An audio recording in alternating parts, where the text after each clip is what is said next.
Provide insight on the G7 summit is Joel Trachtman. He's a professor of international law at the Fletcher School of Law and Diplomacy at Tufts University. Welcome, Professor Trachtman. I want to begin by getting a sense of what you think of this summit. President Trump said everything went well, but other reports said there was division, actually. What's your take? After the Canadian summit last June, there was a lot of worry that Trump would not be cooperative, that there would be an argumentative type of atmosphere. And I think one difference this time was President Trump seemed to want to have a more cooperative summit, one in which he didn't have to walk away. And indeed, President Macron of France said, we're not going to do a communique, because he didn't want to have to negotiate something that the Trump administration would back away from. So I think that this summit achieved the goal of peacefulness between these parties. I don't think it achieved much more than that.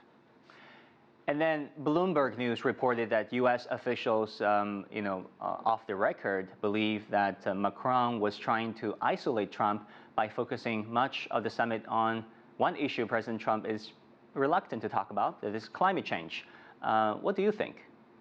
Well, I think that's correct, that Macron was interested in doing something about climate change, especially with the fires raging in the Brazilian rainforest and the deforestation of this very important global resource.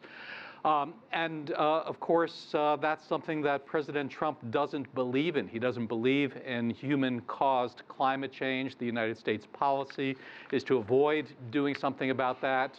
Trump has started to withdraw the United States from the Paris Agreement. So I think that Macron is trying to achieve something in that area, which would be a normal topic for the G7. Of course, he also surprised President Trump, the Trump administration, bringing in the Iranian Foreign Minister Zarif to try to preserve peace between the United States and Iran over Iran's nuclear program.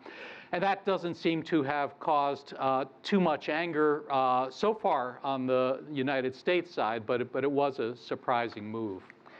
And let's talk about President Trump's China trade comment, which made headlines, obviously. A transcript shows that President Trump was asked 3 times whether or not he had any regrets, had any second thoughts on the trade tensions, escalating tariffs with China. Each time, President Trump indicated that he did.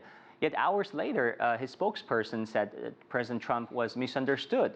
By regret, President Trump meant he regretted not placing more tariffs. Do you think President Trump flip-flopped, or was he really misunderstood? I think the only honest interpretation is that this was a flip-flop. You know, his original statement was kind of a general statement. I have second thoughts about everything, almost a depressed kind of statement. But he did apply it to the new escalation of tariffs that he seemed to order last week.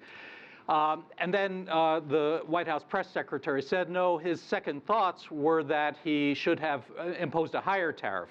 Of course, if he had the authority to impose under United States law the original tariff, he also has the authority to impose a higher tariff. It's not something that is limited in a different way. So I'm not sure what the regret is. If he believes there should be a higher tariff, he should go ahead and order a higher tariff. It all seems rather erratic, rather uncertain. Finally, British Prime Minister Boris Johnson said he's very worried about the way trade war is going. He wants to see a dialing down of tensions and the tariffs coming off. Do you think the opposition from America's Western European allies will make the White House think twice, perhaps, about its strategies regarding China and trade?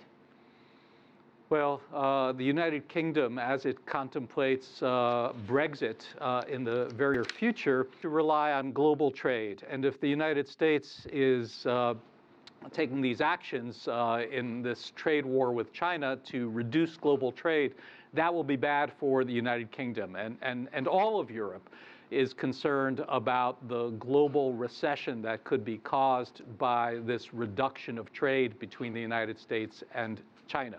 And so President Trump sees that. He sees that the risk of recession in the United States as a risk to his chances for re-election. And I think there is pressure on him to back away, and that may be why he spoke about those second thoughts, as you mentioned a moment ago.